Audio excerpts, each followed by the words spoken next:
একদিন বড় পীর হজরত আব্দুল কাদের জিলানী রহমাতুল্লাহি আলাই একটি নদীর পাড়ে বসে আল্লাহ তাআলার জিকির করছিলেন। ঠিক সেই সময় তার একজন মুরিদ দৌড়ে এসে তার কাছে উপস্থিত হলো এবং বড় পীরকে সালাম জানিয়ে কান্না ভেজা কণ্ঠে বলল, হে গাউসুল আজম, আমি তো বরবাদ হয়ে গিয়েছি, আমি তো শেষ হয়ে গিয়েছি। আব্দুল কাদের জিলানী রহমাতুল্লাহি আলাই তাকে জিজ্ঞাসা করলেন, কেন, তোমার কি হয়েছে? তোমার উপর এমন কি মুসিবতের পাহাড় এসে পড়েছে? জবাবে মুরিদ বলল, হে গাউসুল আজম, আমার ইজ্জতের জানাজা হয়ে গিয়েছে, আমি শেষ হয়ে গিয়েছি, আমি বরবাদ হয়ে গিয়েছি। হুজুরগো, আমার একটি কন্যা সন্তান আছে, সে খুবই সুন্দরী, আমি তাকে আমার ঘরে রেখে লেখাপড়া করিয়েছি। আজ পর্যন্ত আমি তাকে কোনো কাজে বাইরে যেতে দিইনি। আমি আমার কন্যার নাম রেখেছি ফাতেমা। হে গাউসুল আজম, আমার কন্যা আমার অনুমতি ছাড়া কখনোই ঘরের বাইরে যেত না, কিন্তু আজকে যখন সে একটা কাজের জন্য বাড়ির উঠোনে গিয়েছিল, তারপরে সে উঠোন থেকে আর ঘরে ফিরে আসেনি। আমার উঠোনের চারপাশে দেয়াল রয়েছে, আর সে দেয়ালগুলো এতটাই উঁচু যে ওই দেয়ালগুলো টপকে সে বাইরে যেতে পারবে না। তারপরেও আমি নিজেকে সান্ত্বনা দিতে পারছি না। তারপরে আমি নিজেকে সান্ত্বনা দিতে আমার প্রতিবেশীদের কাছে খোঁজ খবর নিয়েছি, আমার আত্মীয় স্বজনদের কাছেও খোঁজ নিয়েছি, কিন্তু কোথাও আমার কন্যাকে খুঁজে পাইনি। হে গাউসুল আজম, আমি আমার কন্যাকে ফেরত পেতে চাই, আমি আমার কন্যাকে জীবিত অবস্থায় ফেরত পেতে চাই।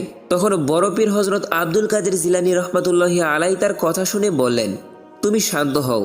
এরপর গাউসুল আজম তার দুই চোখ বন্ধ করে ধ্যানে বসলেন। কিছুক্ষণ পরে চোখ খুলে বললেন, তুমি তোমার হৃদয়কে শান্ত করো, তুমি তোমার কন্যাকে ফিরে পাবে, জীবিত অবস্থায় ফিরে পাবে এবং পুরো ইজ্জতের সহিত ফিরে পাবে। আব্দুল কাদের জিলানী রহমাতুল্লাহি আলাইহির মুখে এই কথাগুলো শুনে মুরিদ কিছুটা শান্ত হলো। অতঃপর গাউসুল আজম আব্দুল কাদের জিলানী রহমাতুল্লাহি আলাই তার মুরিদকে একটি জঙ্গলের কথা বললেন। ওই জঙ্গলের কথা শুনে বড় পীরের মুরিদ কেঁপে উঠল।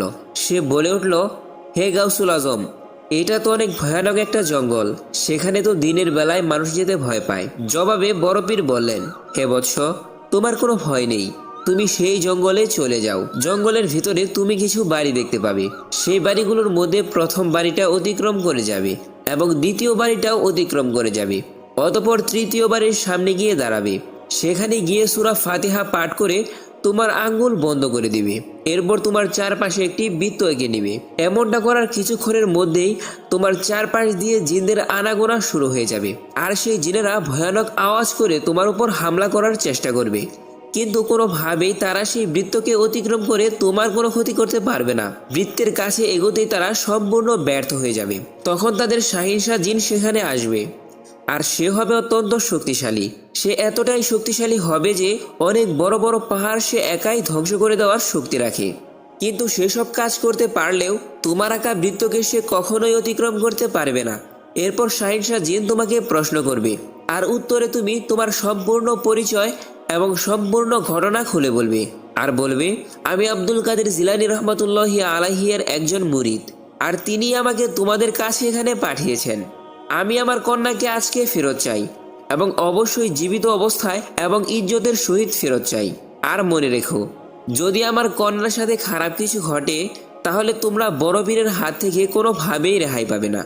অতঃপর হজরত আব্দুল কাদের জিলানী রহমাতুল্লাহি আলাইহির মুরিদ বড় পীরের কথা অনুযায়ী সেই জঙ্গলের উদ্দেশ্যে রওনা হয়ে গেল। এরপর সে হাঁটতে হাঁটতে অনেক পথ অতিক্রম করার পর বড় পীরের বলে দেওয়া সেই বাড়িগুলোর কাছে আসলো। অতঃপর প্রথম বাড়িটি অতিক্রম করলো, এরপর দ্বিতীয় বাড়িটিও অতিক্রম করলো। অবশেষে সে নির্ধারিত স্থানে এসে উপস্থিত হলো। এরপর বড় পীরের মুরিদ বড় পীর আব্দুল কাদের জিলানী রহমাতুল্লাহি আলাইহির কথা মতো সূরা ফাতিহা পাঠ করে তার চারপাশে একটি বৃত্ত আঁকলো। এরপর কিছুক্ষণের মধ্যেই সেখানে ভয়ানক ভয়ানক কিছু জিন এসে উপস্থিত হলো, যারা ছিল অনেক শক্তিশালী। তারা যখন সেই মুরিদকে আক্রমণ করার জন্য আসতে লাগলো, তখন বৃত্তকে স্পর্শ করতেই তারা ছিটকে পড়ে গেল। যখন এই জিনদের সকলেই সেখানে পরাস্ত হলো, তখন সেখানে আগমন ঘটে তাদের শাহিনশাহ জিনের। শাহিনশাহ জিন তার পুরো শক্তি দিয়ে সেখানে হাজির হলো এবং বাঘের মতো হিংস্রভাবে বড় পীরের মুরিদের উপর ঝাঁপিয়ে পড়ল। কিন্তু যখনই শাহিনশাহ জিন সেই বৃত্তকে স্পর্শ করলো, তখনই সে আর সামনে এগোতে পারল না। এরপর শাহিনশাহ জিন বড় পীর হজরত আব্দুল কাদের জিলানী রহমাতুল্লাহি আলাইহির মুরিদকে জিজ্ঞাসা করল, হে মানব সন্তান, তুমি কে এবং কোথা থেকে এসেছো? তখন বড় পীরের মুরিদ তার সম্পূর্ণ ঘটনা খুলে বলল, আর সে আরো বলল, আমি বড় পীরের একজন নগণ্য মুরিদ, আমার কন্যা বাড়ির উঠানে গিয়েছিল আর সেখান থেকেই সে নিখোঁজ হয়েছে। কোনো এক জিন আমার কন্যাকে তুলে নিয়ে এসেছে। আমি আমার কন্যাকে আজকের মধ্যেই ফেরত চাই, জীবিত অবস্থায় ফেরত চাই এবং পুরো ইজ্জতের সহিত ফেরত চাই। যখন জিনের সম্রাট বড় পীরের নাম শুনল তখন সে ভয়ে কাঁপতে লাগলো। এরপর সে সমস্ত জিনদের দলকে ডাকলো। তখন সারা দেশের জিনেরা সেখানে এসে উপস্থিত হলো। অতঃপর শাহিন শাহ সমস্ত জিনদের উদ্দেশ্যে বলতে লাগলো, হে জিন জাতি, শোনো, তোমরা সকলেই শোনো। এই ব্যক্তি বড় পীর হযরত আব্দুল কাদের জিলানী রহমাতুল্লাহি আলাইহির মুরিদ এবং তার কন্যা নিখোঁজ হয়েছে। আমাদের মধ্যে একটি জিন তাকে তুলে নিয়ে এসেছে। তোমরা সবাই সমগ্র দুনিয়ার বুকে ছড়িয়ে পড়ো, সমুদ্রের গভীরে চলে যাও, মাটির গভীরে চলে যাও, সারা দুনিয়ায় তন্ন তন্ন করে খুঁজে দেখো। যেখান থেকেই পারো এই মেয়েটিকে ফিরিয়ে নিয়ে আসো। মাটির গভীরে চলে যাও, সারা দুনিয়ায় তন্ন তন্ন করে খুঁজে দেখো। যেখান থেকেই পারো এই মেয়েকে ফিরিয়ে নিয়ে আসো। আর যেই জিন এই কন্যাকে তুলে নিয়ে গিয়েছে তাকেও সাথে ধরে নিয়ে আসবে। এরপর জিনদের বাদশাহ সবাইকে এই কথাও বলে দেয়, এই সকল জিনেরা খবরদার, আমাকে যেন এই কথা শুনতে না হয় যে তোমরা ওই কন্যাটিকে খুঁজে পাওনি। মনে রেখো, এই কন্যা যদি আমাদের জিনদের কাছে না থাকতো তাহলে বড় পীর আব্দুল কাদের জিলানী রহমাতুল্লাহি আলাই কখনোই তার মুরিদকে আমাদের নিকট পাঠাতেন না। সম্রাট জিনের কথা শোনা মাত্রই সমস্ত জিনেরা কন্যাটিকে খুঁজতে বেরিয়ে পড়ল। তারা দুনিয়ার আনাচে কানাচে, সমুদ্রের নিচে এবং মাটির নিচে ও মরুভূমি সহ সমস্ত জায়গায় কন্যাটিকে খুঁজতে লাগলো। অনেক খোঁজাখুঁজির পর তারা মুরিদের কন্যা এবং যে জিন মেয়েটিকে তুলে নিয়ে গিয়েছিল সেই জিনকে খুঁজে পেল। এরপর তাদেরকে সম্রাট জিনের নিকট হাজির করলো। এরপর যে জিন বড় পীর আব্দুল কাদের জিলানী রহমাতুল্লাহি আলাইহির মুরিদের কন্যাটিকে তুলে নিয়ে গিয়েছিল সেই জিন বলল, হে শাহিন শাহ, বেয়াদবি মাফ করবেন, এই কন্যাটিকে আমি তুলে নিয়ে গিয়েছিলাম। তখন শাহিন শাহ জিন উত্তরে বলল, হে কামবাখ্ত, আব্দুল কাদের জিলানী রহমাতুল্লাহি আলাইহির শহর থেকে মেয়েটিকে তুলে নিয়ে আসতে তোর বুকটা একটুও কাঁপল না? জবাবে সেই জিন বলল, হে শাহিন শাহ, আমার তো এতটাও সাহস নেই। এই মেয়েটি তার বাড়ির উঠোনে খোলা চুলে দাঁড়িয়েছিল এবং সে আনমনে তার চেহারা উন্মুক্ত করেছিল। আমি তার রূপে মুগ্ধ হয়ে গিয়েছিলাম, যার কারণে আমি আগে পিছে কিছু চিন্তা না করেই তাকে তুলে আনতে বাধ্য হই। তখন শাহিন শাহ জিন বলল, তুই তো পুরো জিনের কওমকেই বিপদের মুখে দাঁড় করিয়ে দিয়েছিলি। এখানে যদি আজ বড় পীর নিজেই চলে আসতো তবে পুরো জিন জাতিকেই এই দুনিয়ায় টিকে থাকা কঠিন হয়ে যেত। এরপর শাহিন শাহ জিন একজন জল্লাদ জিনকে ডেকে পাঠালো। অতঃপর জল্লাদ জিন সেখানে উপস্থিত হলো।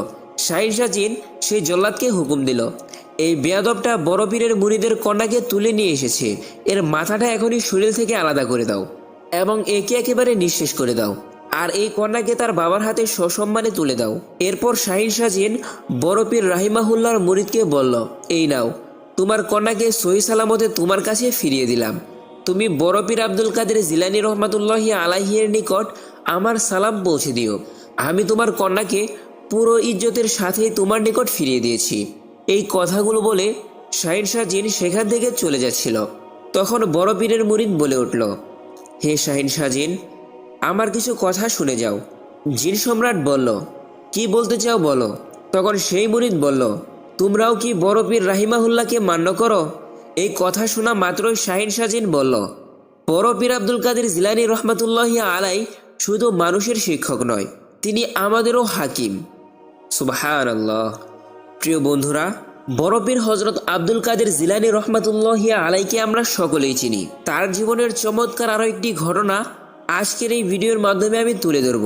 কাজেই তোমাদের সকলের কাছে একটি অনুরোধ থাকলো, ভিডিওটি যদি ভালো লেগে থাকে তাহলে অবশ্যই ভিডিওতে একটি লাইক দিয়ে চ্যানেলটি সাবস্ক্রাইব করতে ভুলো না।